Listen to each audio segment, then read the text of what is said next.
In this video, we aim to provide a more detailed overview of the Self-Animation tab. We start by opening the tab Self-Animation in the Station class. It's important to note that the Self-Animation tab is supported for historical reasons, and in most cases, similar results can be achieved using the Poses tab. However, Self-Animation enables us to retain past animation points and construct new ones based on them, offering a key advantage over Poses. Now, let's proceed by setting up a source, a station, and a drain. In this example, our objective is to use a sprayer to paint parts within the station. To accomplish this, we open the station in a 3D window. Then we remove the tool holder. Next, we insert a cone frustum, setting both the height and bottom radius to 0.1 meters. Once inserted onto the station, we proceed to open its dialog.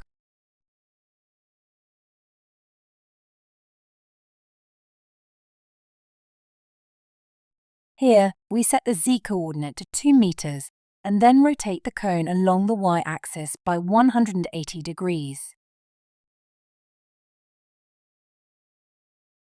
Visualizing this cone as a sprayer that paints the parts from above, there are predefined paths along which the sprayer operates.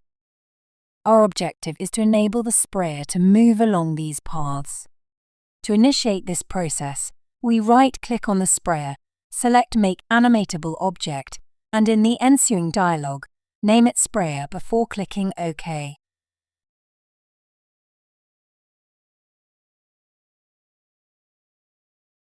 In the Joints tab, we can maintain the current settings.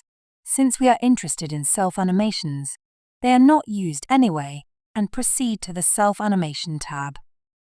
Here, we are now able to define the entire path that the sprayer should follow. To achieve this, we click on Add and designate Spraying as the name.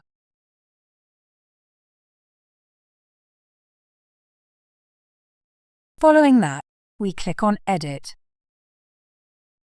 In the first row, we observe the starting position of the sprayer, which is currently set to the default position. Clicking on Add enables us to introduce a position to which the sprayer should be animated. Subsequently, we double-click on the second row to modify it. Initially, we want that the sprayer descend to the parts. Consequently, we set the Z position to -0.7, using the mouse wheel within the corresponding field. At this point, we have specified that the sprayer should transition from the position in the first row to the position in the second row. Clicking OK closes the dialog. Now, we can click on Show to get a preview of the animation path. However, it is not necessary to add each animation as we did previously. Anchor points can be inserted directly, simplifying the process. To achieve this, we begin by switching to the planning view and selecting Extend.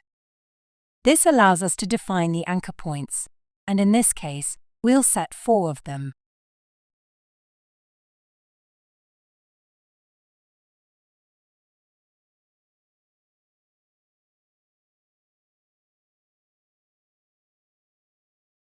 After defining the anchor points, we switch off the planning view. Further adjustments to the anchor points are needed, so we reopen the Edit menu. Upon examining the z-coordinates of the anchor points, it's evident that they are not at the same level. Our goal is to have each anchor point located at a height of -0.7 meters. To achieve this, we select the anchor points and then click on Add Common Offset. We can enter an offset value to ensure they are at the desired height.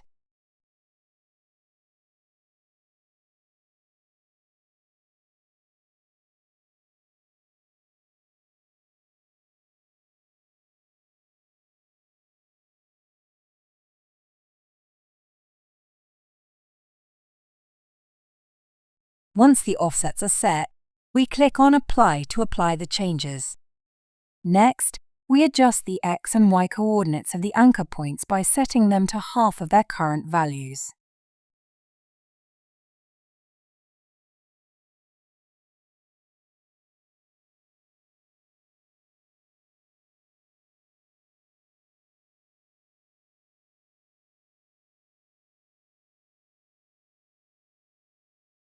Lastly, we add an anchor point to animate the sprayer to its default position.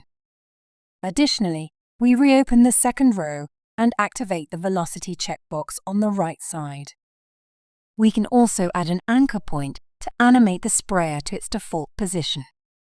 Plant Simulation automatically calculates the path length the sprayer must traverse.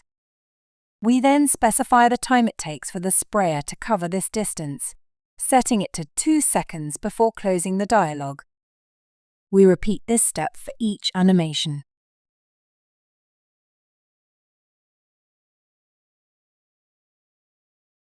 Considering that the station requires 10 seconds for processing, we allocate the remaining 2 seconds for the downward movement and the return to the default position.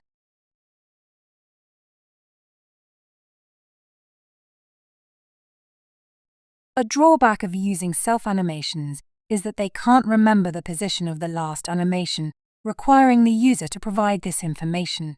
However, they are very useful when it comes to creating complex animation paths, as we have seen. With the self-animations defined, the next step is to utilize them by creating an entrance control at the station.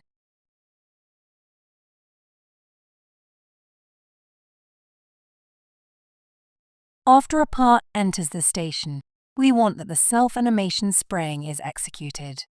To do so, we need to access it. The self-animations are stored at the sprayer, which is an object of the station. To achieve this, we first need to access the station. Since the entrance control is a control of the station, we can use the anonymous identifier ? To access it. As introduced in the video about anonymous identifiers, ? identifies the caller of the control, which is in this case the station. Following that, we access the 3D properties using _3D. Now, we use the getObject method to access the sprayer. As a parameter, we can either use the name of the object or the index. In this case, the name is sprayer, and the index would be 1, given that there are no additional objects. Using an index for performance is more efficient, while using the object's name provides greater clarity. Here we opt for the index. Subsequently, we need to access the self-animations of the object, which can be achieved by typing self-animations.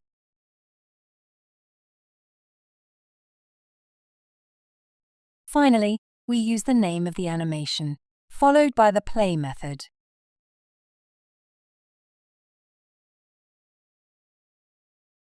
Then we should set a recovery time for the station of 2 seconds when the part exits the station.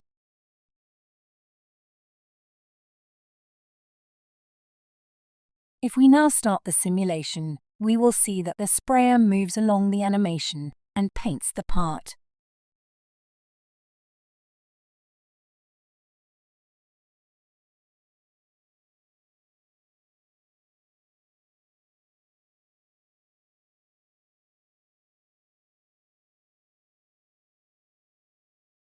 As seen thus far, we've created self-animations and utilized them in a control. However, it's also possible to use self-animations without explicitly creating them in the Self-Animation tab. The approach we've employed thus far is somewhat static.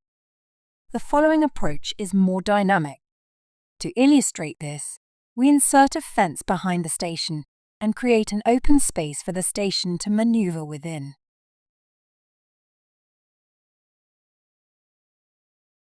To create an open space, we first select the fence and place the mouse cursor over the graphic we want to remove. Then we can simply press the plus button until only the demanded graphic is highlighted.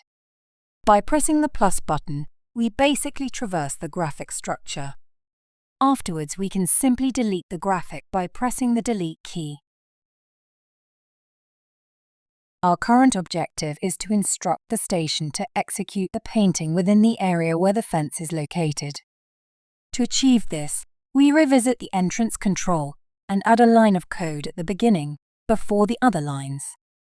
Here, we once again access the station using the anonymous identifier, followed by accessing the 3D properties. Now we could also access the self-animations before executing the play translation method. However, this is only optional, so we opt to not use them. Now, we can utilize the play translation method. This method takes 3 parameters. The first one is the start position, which in our case is the default coordinate.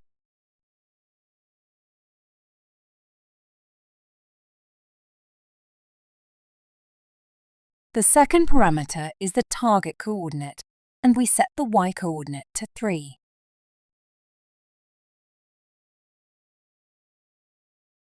The last one is the speed. We set it to 0.7. Following that, we need to place a wait statement in front of the line to wait until the station has transitioned to the desired position. Subsequently, we don't want the processing to start automatically, so we deactivate it in the station's dialog.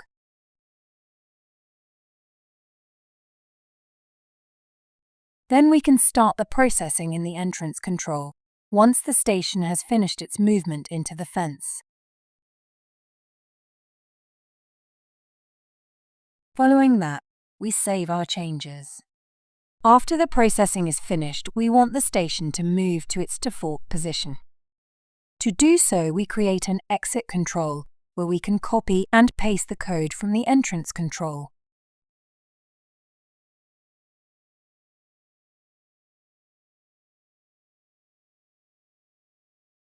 The only adjustment required is changing the coordinates. The station's default position is at coordinates 0, 0, 0, while the execution of the animation takes place at coordinates 0, 3, 0. As we are currently in the exit control, it is necessary to relocate the station to its default position.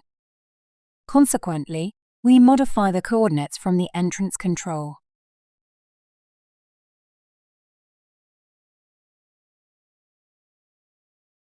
Following this modification, we save the changes, and the simulation is now set to run.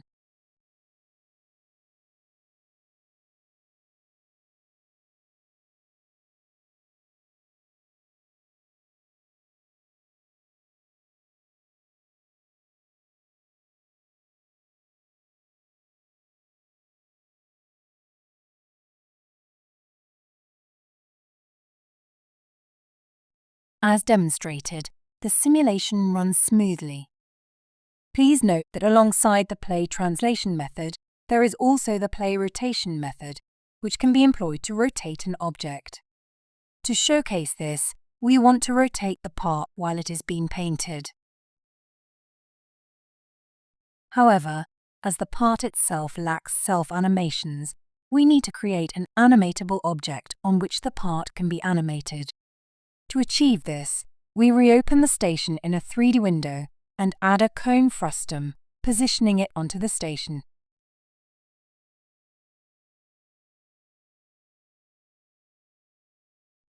Subsequently, we convert the cone into an animatable object, naming it Rotator.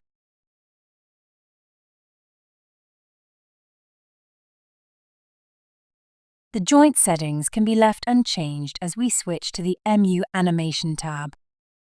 Here, we add an animation and select the default one in the upcoming dialog. The position for this animation path is by default set to the center, which is exactly what we need. Therefore, no additional adjustments are necessary. Afterwards, we return to our model, where the next step is to assign the rotator as the animation object of the station. To do so, we open the Edit 3D Properties dialog of the station, navigate to the MU Animation tab, and designate rotator as the animation object. This enables us to call the play rotation method on the animation object, allowing us to rotate the object as needed. To implement this, we revisit the entrance control of the station. Now, after the processing has commenced, we can invoke the play rotation method on the rotator object. To access the object, we first utilize the anonymous identifier to access the station, followed by accessing the 3D properties. Subsequently, we use the getObject method to access the rotator. Here we now use the name of the object instead of the index, just to show the second way. Next, to again show the alternative way, we access the self-animations. Remember that this is just optional. Subsequently, we employ the play rotation method. This method requires 3 parameters: the starting angle, the ending angle, and the angle velocity in degrees per second. We want that the part makes a complete rotation in the opposite direction of the sprayer, so we set 0 as the first and minus 360 as the second parameter. To determine the last parameter, we create a variable named rotation speed. We aim for the rotation to take as long as the processing time of the station, so we assign the quotient of the total angle divided by the processing time of the station to this variable.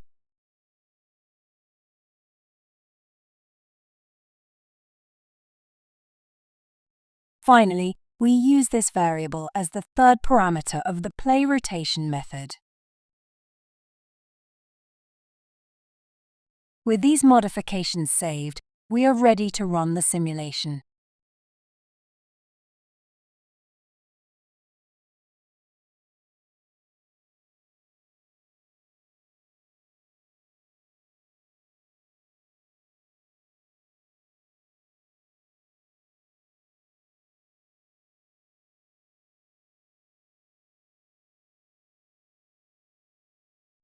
Upon running the simulation, you can observe that the part is now rotated during the spraying process.